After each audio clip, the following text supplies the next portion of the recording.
নদীপথে ঈদে ঘরে ফেরা মানুষের চাপ বাড়ছে। নিরাপত্তা জোরদার করতে ভোলার ইলিশা লঞ্চ ঘাটে বিশেষ টহল অভিযান চালাচ্ছে কোস্টগার্ড। এ বিষয়ে বিস্তারিত জানাতে ভোলা থেকে যুক্ত হচ্ছেন সহকর্মী আদিল হোসেন তপু। যাচ্ছি তার কাছে। তপু, নৌপথে যাত্রীদের ভোগান্তি কমাতে কি ধরনের পদক্ষেপ নেওয়া হয়েছে, আর সেখানে আইন শৃঙ্খলা বাহিনীর কেমন ভূমিকা দেখছেন? দক্ষিণাঞ্চলের জেলা দ্বীপ জেলা ভোলা, এই জেলার নদীপথেই কিন্তু ঢাকা সহ রাজধানী সহ লক্ষ্মীপুর বরিশালের সাথে যোগাযোগের অন্যতম মাধ্যম। সেই ক্ষেত্রে এই রুটে বিশেষ করে তারা যাত্রীরা বিশেষ করে লঞ্চে করেই কিন্তু তারা নারীর টানে বাড়ি ফিরবেন। সেই যাত্রীদের নিরাপত্তা নিশ্চিত করার লক্ষ্যে কিন্তু কোস্টগার্ড দক্ষিণ জোনের পক্ষ থেকে প্রতিটি ঘাটে কিন্তু তাদের নজরদারি বাড়ানো হয়েছে। বিশেষ করে তারা টহল দিচ্ছেন। এই মুহূর্তে আছি আমরা ভোলার ইলিশা লঞ্চ ঘাটে। সেখানে আমরা দেখতে পাচ্ছি যে কোস্টগার্ডের একটি টিম তারা এখানে সকাল থেকেই তারা নদীতে তাদের স্পেশাল যে বোট রয়েছে সেই বোট নিয়ে টহল দিচ্ছেন। পাশাপাশি এখানে একটি স্কোয়াডও তারা রয়েছেন, যারা যাত্রীরা আসছেন তাদের ব্যাগ চেক করছেন যেন কেউ ধরনের নিরাপত্তা কিছু সমস্যা না হয়। অন্যদিকে কোস্টগার্ডের পক্ষ থেকে লেফটেন্যান্ট কমান্ডার শওকত আহমেদ উনি সকালে একটি ব্রিফিং করেছেন।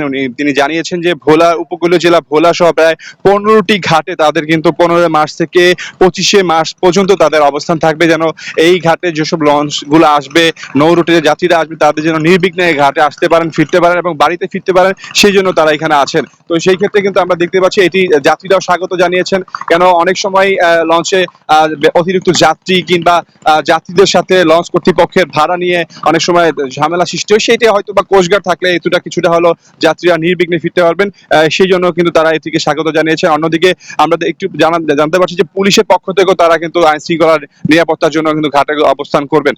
ভোলা ঢাকা রুটে প্রায় এই বছর ঈদের 16 থেকে 20টি লঞ্চ চলবে।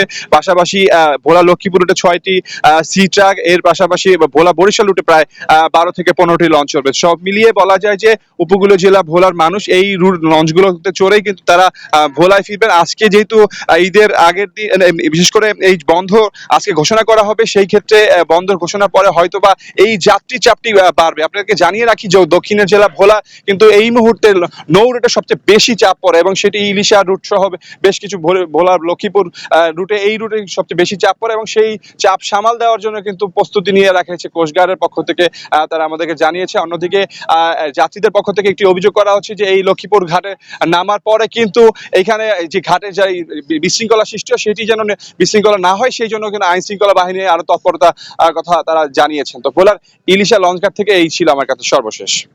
আদিল হোসেন তপু, আপনাকে অসংখ্য ধন্যবাদ।